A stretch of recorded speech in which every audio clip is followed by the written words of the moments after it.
أعوذ بالله من الشيطان الرجيم بسم الله الرحمن الرحيم اللهم اجعل في قلبي نورا وبصرا وفهما وعلما إنك على كل شيء قدير. યા અલ્લાહ, મારા હૃદયને અમારા મનને તું સાચું માહિતી આપ, એટલે ટુ એનલાઇટનમેન્ટ આપ, સમજ શક્તિ એટલે અન્ડરસ્ટેન્ડિંગ અને નોલેજ એટલે જ્ઞાનથી ભરી આપ, તેમજ અમારા હૃદયને અને અમારા મનને તું વિઝડમ આપ એટલે પવિત્ર ગુણથી ભરી આપ. મારા વડીલો, મારા ભાઈઓ, સલામ અલૈકુમ વરહમતુલ્લાહિ વબરકાતુહ. જાપાનમાં એક આઇલેન્ડ છે જેનું નામ છે ઓકિનાવા, અને એ બહુ પ્રખ્યાત છે કે ત્યાંના માણસો બધા સેન્ટેનેરિયન્સ હોય છે, લગભગ બધા 100 વર્ષ જીવે છે.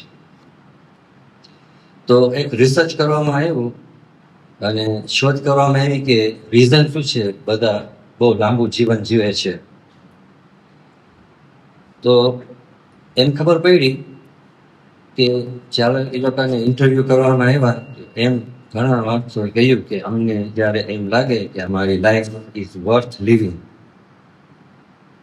કાં તો આપણને લાગે કે આપણે એક વેલ્યુએબલ ઇન્સાન છે, કંઈ કોન્ટ્રીબ્યુટ કરે છે આ દુનિયામાં, યા તો આપણને એમ થાય કે we have a reason to get out of bed in the morning. આવા આપણને વિચારો ને આપણા ખ્યાલો હોય ને આપણે એવું કરતા હોય કે એનો મિનિંગ એમ થાય છે કે we have A source of value આપણા પોતામાં.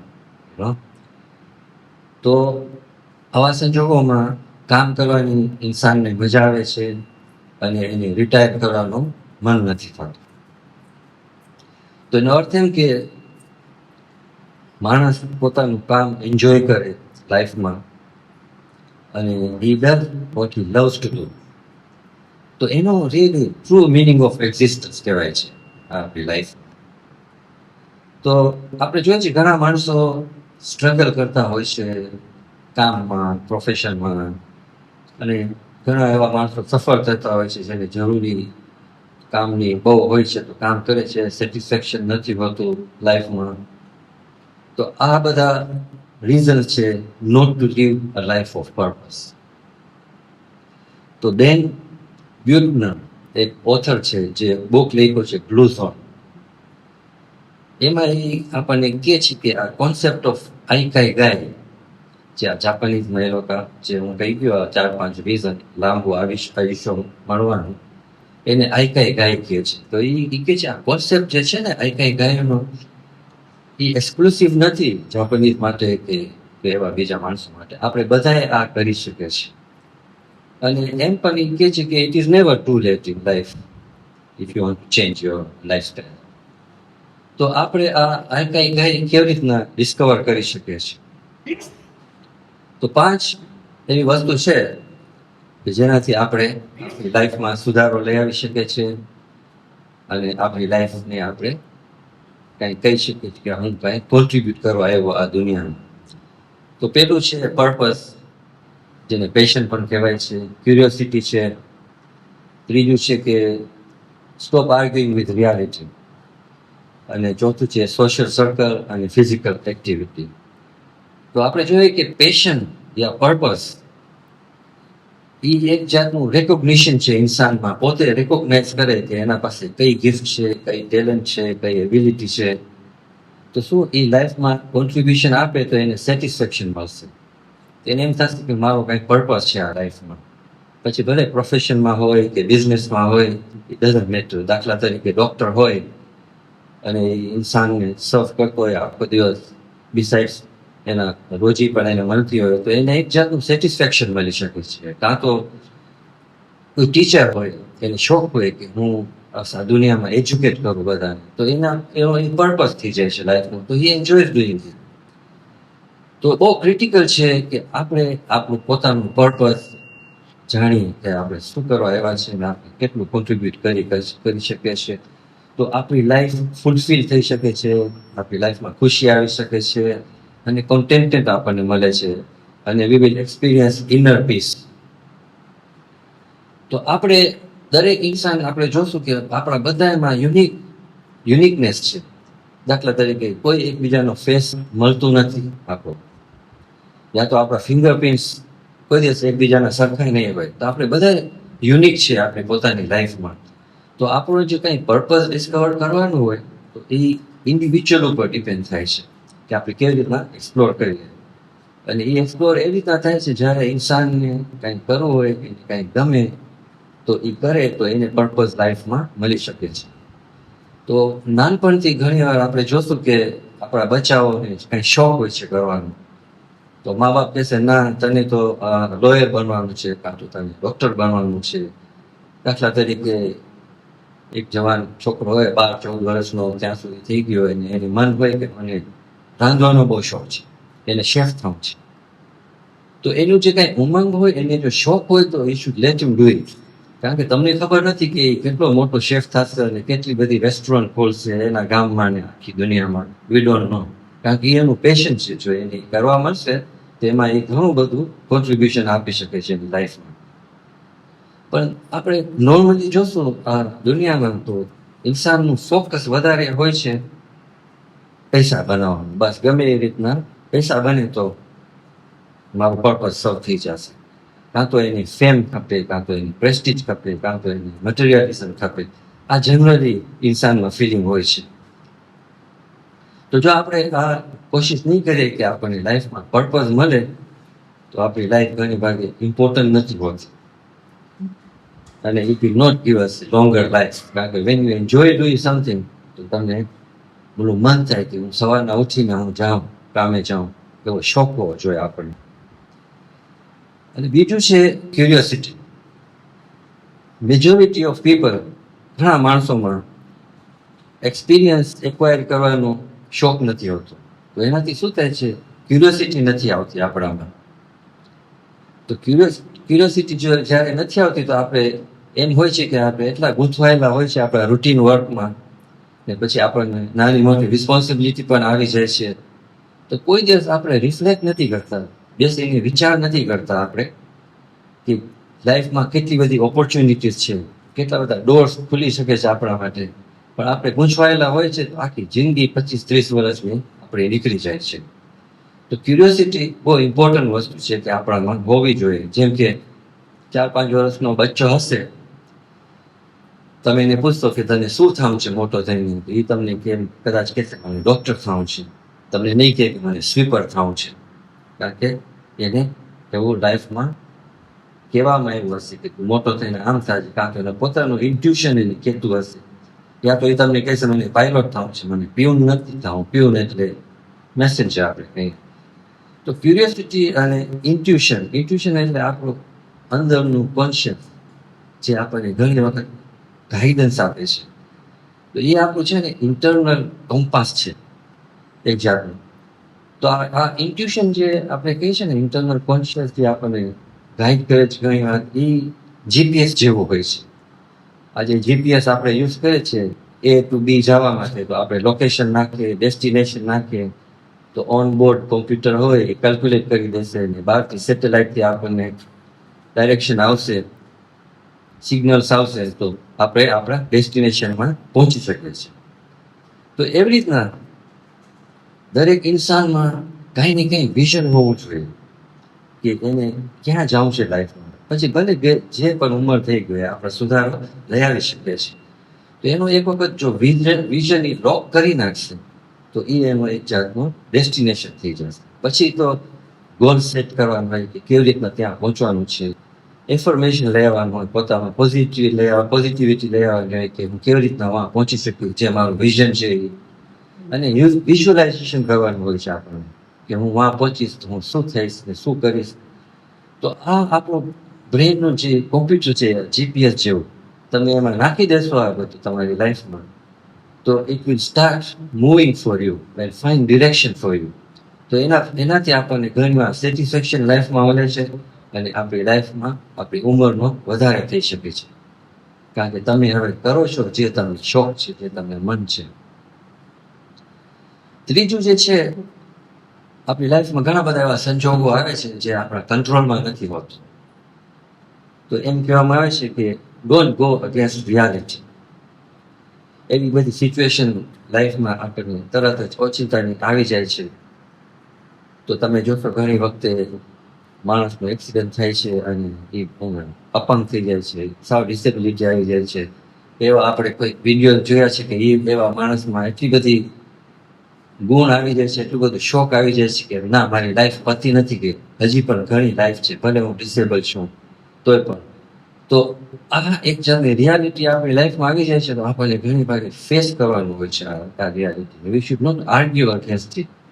જો આપણે આર્ગ્યુ કરશું તો આપણી લાઈફમાં બહુ સ્ટ્રેસ આવી જાય છે, અને સ્ટ્રેસ આવી જાય છે તો આપણને ખબર છે કે શોર્ટન યોર લાઈફ. તો એમ કહેવાય છે કે you never resist reality, accept the facts, accept the truth. એનાથી શું થશે? તમારી લાઈફમાં ક્લેરિટી આવી શકે છે. જો ક્લેરિટી આવશે તો પછી તમારો ઓલું સ્ટ્રેસ સાવ ઓછું થઈ જશે, તમારો ઓલી લાઈફમાં જે ઉમંગ હતું પાછું એ આવી જશે, અને it will give you another purpose to live. ઘણા માણસો તે give up on small disability. આપણે કહીએ છીએ કે બસ હવે તો મારી લાઈફ પતી ગઈ. ના ના, કદાચ એ તો લાઈફની શરૂઆત હોય છે, અલ્લાહ બેટર જાણે છે. પણ એમ કહેવા માંગુ છું કે લાઈફમાં રિયાલિટી હોવી જોઈએ, અને we should not go against reality. જ્યારે આપણા ઉપર રિયાલિટી આવે છે ત્યારે. ચોથું જે છે એ છે સોશિયલ સર્કલ. આપણે અહીંયા આપણી ભાષામાં બરાઝા કહીએ છીએ, યા તો બેઠક કહીએ છીએ. તો આ જે ફ્રેન્ડ્સનું સર્કલ જે છે ને આપણી લાઈફમાં બહુ ઇમ્પોર્ટન્ટ છે. તો ઓકિનાવામાં એ લોકો શું કરતા હતા? બેઠક જેવું જ હોય, બધાય મળે સાંજના 4 વાગે કે એ લોકોના ટાઈમે, અને એ લોકોનું આખું ફ્રેન્ડ સર્કલ હોય. એટલું જ ફ્રેન્ડ સર્કલ નહીં કે ખાલી વાતો જ કરે, એ લોકોનું એવું ફ્રેન્ડ સર્કલ હતું કે એકબીજાની મદદ કરે. કોઈ બીમારી હોય કે કોઈને ફાઇનાન્શિયલની જરૂર હોય તો એ લોકોમાં બહુ હતું. તો એ લોકોના મગજમાં હંમેશા ટેન્શન ના હતું કે કોઈક છે મારું જે મને મદદ કરી શકશે. તો આ બેઠક કે આપણે બરાબર છે, આપણે બેસીએ છીએ, આપણું કદાચ ઇન્ટેન્શન જુદું હોય, આપણે તો વાતો જ કરતા હોય છે, પણ જો કન્સ્ટ્રક્ટિવ વાતો હોય તો ઇટ ઇઝ મચ બેટર. તો આનાથી શું થાય છે? ઇન્સાનમાં કનેક્શન આવે છે, કોમ્યુનિકેશન આવે છે, રિલેશનશિપ આવે છે. આપણે છે ને વી આર સોશિયલ એનિમલ્સ એમ કહેવાય છે. તો આપણે વી નીડ ઈચ અધર. આપણને એકબીજાનો સપોર્ટની બહુ જરૂર હોય છે. એકબીજાનો સ્ટ્રેન્થ, આપણે વીક થઈ ગયા તો એકબીજાને આપણે સ્ટ્રેન્થ આપી શકીએ છીએ. આ આપણો નેચરમાં હોય છે કે વી નીડ ઈચ અધર. તો આ સોશિયલ સર્કલ બહુ ઇમ્પોર્ટન્ટ હોય છે, કે જે ઓકિનાવામાં બહુ હતું. એનાથી એ લોકોની લાઈફ સ્પેન પણ વધી જતી હતી. હમણાં અનફોર્ચ્યુનેટલી આપણે જોઈએ કે આ ફેસબુક ને ઇન્સ્ટાગ્રામ ને આ જે વોટ્સઅપ આવી ગયું છે, ઘણી ભાગે તો આપણે જોઈએ છીએ કે ડિસ્કનેક્શન રહી આવ્યું છે. આપણા ઘરોમાં આપણા બચ્ચાઓ હશે કે આપણા ફેમિલી હશે, બધા પાસે પોતાનું વોટ્સઅપ હશે, પોતે બધા પોતાના ચેટમાં હશે, બાજુમાં હશે, કોઈ કનેક્શન નહીં થાય. તો અનફોર્ચ્યુનેટલી આપણે ઇલેક્ટ્રોનિકલી તો બહુ કનેક્ટેડ છીએ, તો ઇમોશનલી આપણે બહુ ડિસ્કનેક્ટેડ થઈ ગયા છે હમણાંના ટાઈમમાં. તો આનાથી શું થાય છે? આ ડિસ્કનેક્શનમાં ઇમોશનલી આપણે એટેચ નથી હોતા એકબીજાના ઇન્સાન સાથે. તો આ આપણી લાઈફને ઓછી કરે છે, એનું લાઈફ સ્પેન ઓછું થાય છે. આપણે હંમેશા બિઝી હોય છે, કનેક્ટેડ ઇલેક્ટ્રોનિકલી, જેમાં કોઈ લાભે નથી હોતો. ઘણી વખતે તો આપણે જોઈએ છે. તો જો આપણે કનેક્ટેડ નથી હોતા તો શું થાય છે? લોનલીનેસ આવી જાય છે, આઇસોલેશન આવી જાય છે. અને જ્યારે આ આવી જાય છે તો આપણે જાણીએ છીએ ઇટ્સ એ કિલર. આ લોનલીનેસ આઇસોલેશન જે ઇન્સાનમાં આવે છે, કિલર રિયલી. તો આપણી લાઈફ સ્પેન સાવ ઓછી થઈ જાય છે. અને પાંચમું જે છે એ છે ફિઝિકલ એક્ટિવિટી. આપણી હ્યુમન બોડી જે છે ને, it is design to move all the time. તમે જોશો તો આપણા પગ અવારનવાર ચાલતા હશે, આપણા હાથ છે, આપણા આંગળાઓ છે, they are all design to move all the time. અને સાથે સાથે આપણું બ્રેન પણ જે છે ને, it is also design two think so many thing. 50 કે 60,000 થોટ્સ આપણને દિવસમાં આવે છે. તો આપણે મેન્ટલી અને ફિઝિકલી આપણને ખુદાએ એવી રીતના ડિઝાઇન કર્યું છે કે આપણે હંમેશા એક્ટિવ રહીએ. તો એક્ટિવ રહેવા માટે તમે જોશો તો અગાઉના એન્સેસ્ટર જે હતા એ લોકોનું જીવન બહુ લાંબુ હતું, એ લોકોની લાઈફ બહુ લાંબી હતી. કારણ કે એ લોકો હન્ટિંગ કરતા હતા, એ લોકોને એટલું દોડું ખપતું હતું હન્ટિંગ માટે, પાણી ગોતવા માટે. તો એ લોકોની લાઈફમાં બહુ ફ્લેક્સિબિલિટી આવી ગઈ હતી. એ લોકોનું લાઈફનું જે આયુષ્ય હતું, સ્પેન ઓફ લાઈફ હતી, બહુ લાંબી હતી કમ્પેર ટુ આપણી લાઈફ સ્પાન જે આપણે હમણાં રહી રહ્યા છીએ. તો ફિઝિકલ એક્ટિવિટી આપણા ઇન્સાન માટે બહુ જ ઇમ્પોર્ટન્ટ છે. પછી સ્પોર્ટ્સ હોય, વોકિંગ હોય કે જે પણ કાંઈ ફિઝિકલ એક્ટિવિટી હોય તો એનાથી શું થાય છે, આપણી ઓલ્ડર એજમાં આપણું મેટાબોલિઝમ જે સ્લો થઈ જાય છે, એની થોડું હેલ્પ મળે છે, ડાયજેશન થઈ જાય છે, તો આપણી બોડી પર સરખી રહે છે, સર્ક્યુલેશન આપણી બોડીમાં આવે છે, અને આપણી ઇમ્યુનિટી પણ સ્ટ્રોંગર થાય છે. એનાથી આપણને લોન્જેવિટી મળી શકે છે લાઈફમાં. પણ હમણાંના વખતમાં આ ઇલેક્ટ્રોનિક એજમાં અને કોમ્પ્યુટર એજમાં તો માણસો 8-8 કલાક સુધી બેઠા હોય છે, ઊભા પણ નથી થતા ઘણી વખતે જ્યારે બિઝી હોય છે. તો આ બહુ ડેન્જરસ છે, અને એક્સપર્ટ્સ આને કમ્પેર કરે છે કે એઝ બેડ એઝ સ્મોકિંગ. તો આપણામાં આપણે હમણાં જોઈએ છીએ કે ઘણા માણસોમાં લિથાર્જિક પણ બહુ આવી ગયું છે. આપણે જે હમણાંની લાઈફસ્ટાઈલ છે ને, તો આપણે 3 ફ્લોર પર ઉપર ચડવું હશે તો આપણે પગથિયા સ્ટેપ્સ નહીં યુઝ કરીએ, આપણે એલિવેટર યુઝ કરશું. આપણી ગાડી પણ એટલું બાજુમાં મોલની બાજુમાં પાર્ક કરશું કે દુકાનની બાજુમાં પાર્ક કરશું કે આપણને ચાલવું ના પડે. ઘરે બેઠા હશું તો આપણે રિમોટ લેવું પણ તકલીફ થાય છે. ગ્રાન્ડ ચાઇલ્ડ કે કોઈ વટાતો હશે તો એને કહેશે રિમોટ લઈ આવી દે, ત્યાં સુધી આપણે હજી ફોગરતા હશું કે આપણે પ્રોગ્રામ ના જોઈએ. એટલી બધી લિથાર્જિક પણ આવી ગયું છે આપણી લાઈફમાં.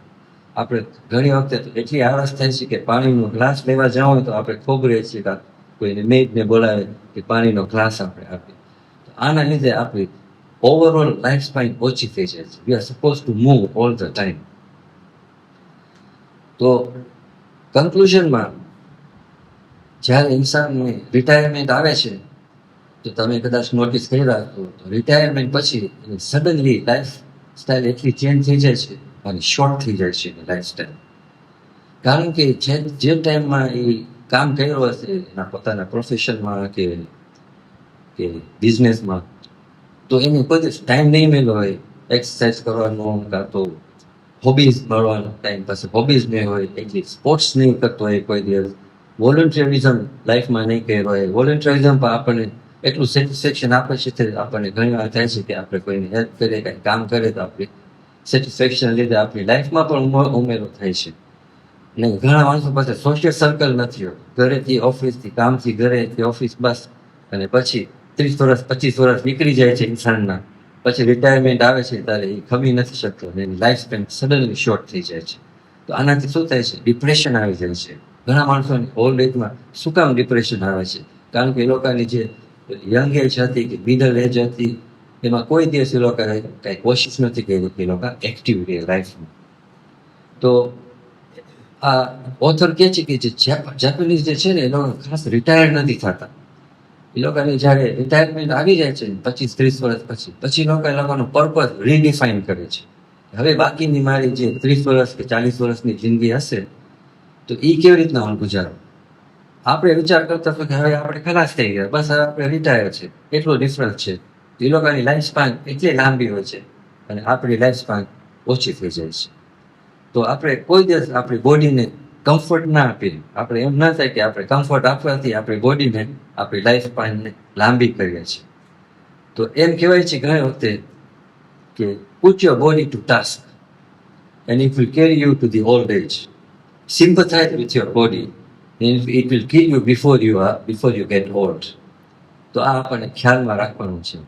તો આપણે દુઆ કરીએ, આપણને અલ્લાહ સુબ્હાનહુ વ તઆલા તૌફીક આપે કે આપણે ડિસ્કવર કરીએ, આપણે ડેવલપ કરીએ કે આપણું આઈકાઈ શું છે કે જેનાથી આપણને લાઈફમાં ખુશી મળશે, હેપીનેસ મળશે, ફુલફિલમેન્ટ મળશે અને એનાથી આપણી લાઈફ સ્પાન લાંબી થઈ શકે છે ઇન્શાઅલ્લાહ. અસ્સલામુ અલૈકુમ વરહમતુલ્લાહિ વબરકાતુહુ. أحسن أحسنت. والمسلمين والبلاد رحم الله من بلغ الفاتحة Thank you. مع الصلوات.